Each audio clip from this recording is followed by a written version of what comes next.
Hey, welcome back to No Hype Beer Reviews. Unless it's your first time, then welcome. Please consider subscribing. If you do, hit the notification bell, get all the updates. We're excited for today's video. It's Saturday. On Saturdays, I do Cellar Saturday, where I actually drink something off the shelves behind me. I'm really excited because this is also, it's got to be my favorite Christmas beer. I'm hesitant to speak in absolutes, but yeah, it's my favorite Christmas beer, and I'm finally having this year's. Well, not from this year, but like in terms of my consumption, I typically only have one a year. Maybe I don't know. I do have a bunch of them. Maybe I'll have a second one off camera. But anyway, it's Samichlaus from 2014, so it's 8 years old at time of review. Well, I'll get into that more in a second. Product of Austria. It's 14% ABV.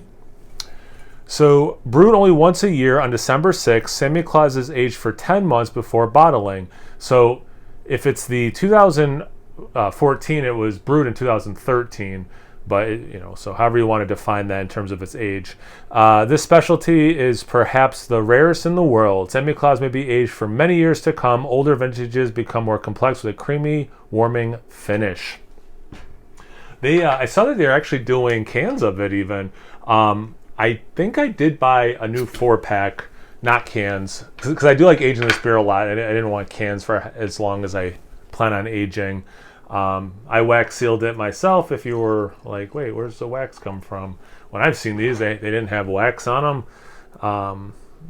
Yeah, because my plan is to start drinking this now, do a couple of things, and come back to it while I'm cooking dinner and eating dinner and after dinner. Oh my God. Ugh. I'm very angry at myself right now. Probably makes for a good video. Smells really good. Can't believe I wasted any of this precious nectar. No, I looked at my glass and it was dirty, so I was trying to get rid of the bubbles, and I did. But then I didn't even pay attention if there was any head, so you saw it. There was that amount of head on there.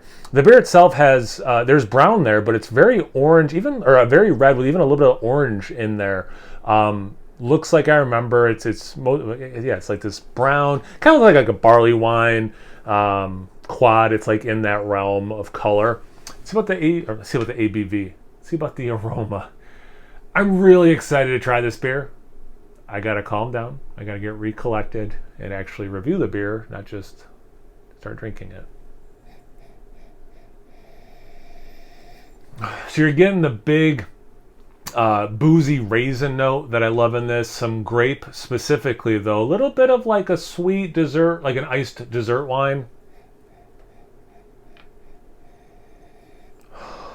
Big plum. Oh my God. Huge plum and prunes.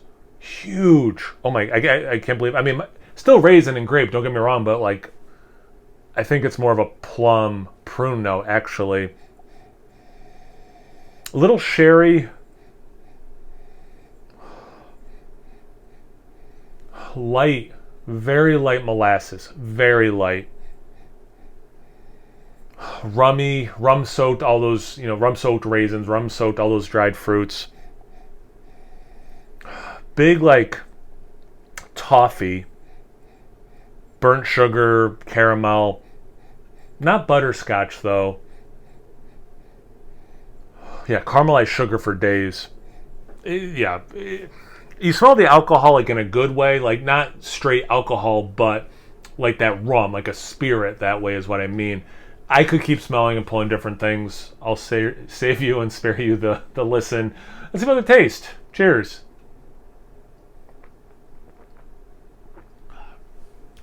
It's stupid. It's a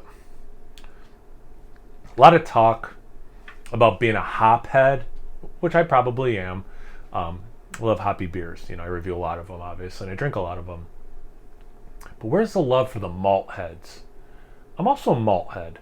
This is, how I think I might have even said this, and it might have been a Samichlaus beer. Like Dogfish Head with their 120 minute, right? They're for hop heads, this is your holy grail kind of a thing, right? I'm paraphrasing probably.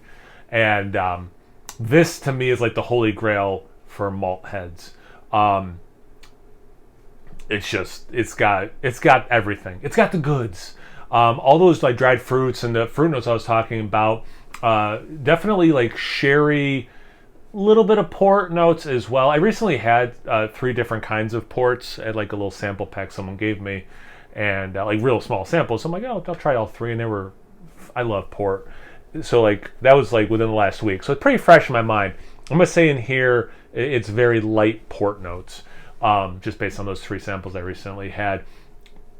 That rum thing, like I got the aromas kind of there. I shouldn't say kind of there, is there. All the caramelized sugar notes, like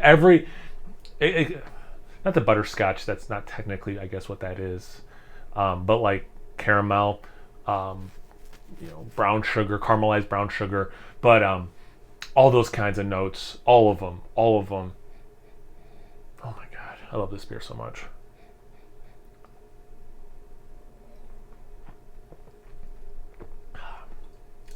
Nice cherry, sweet cherry though, very sweet, not medicinal.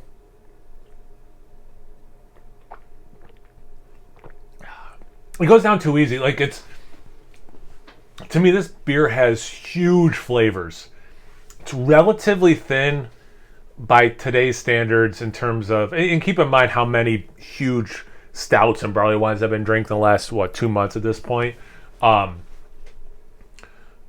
So yeah, I mean, it doesn't have the fullest mouthfeel, fair enough, but in terms of flavor, there's just so much going on. Little savory element, not soy sauce or anything like that, but like just a little bit.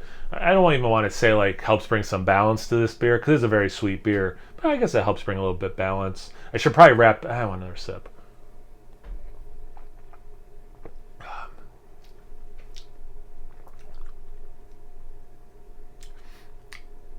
From the age, you have a little bit, because this beer has hops in it, has a little bit of like that dead hops thing. It's not quite minty, but like there's just a little bit of like that kind of minty vegetal thing there behind everything else I said. Man, this is good. All right. Anyway, I gotta leave a little bit in there for the sign off. Have you had this beer before? Have you had this vintage before? What's your favorite Christmas beer? Anything, everything, comment section below. Let's get a conversation going. Once you're done doing that, make sure you check me out on Instagram and Untapped. It's No Hype Beer Reviews, both those places. So please like, comment, subscribe, and most importantly, imbibe. Cheers, everyone.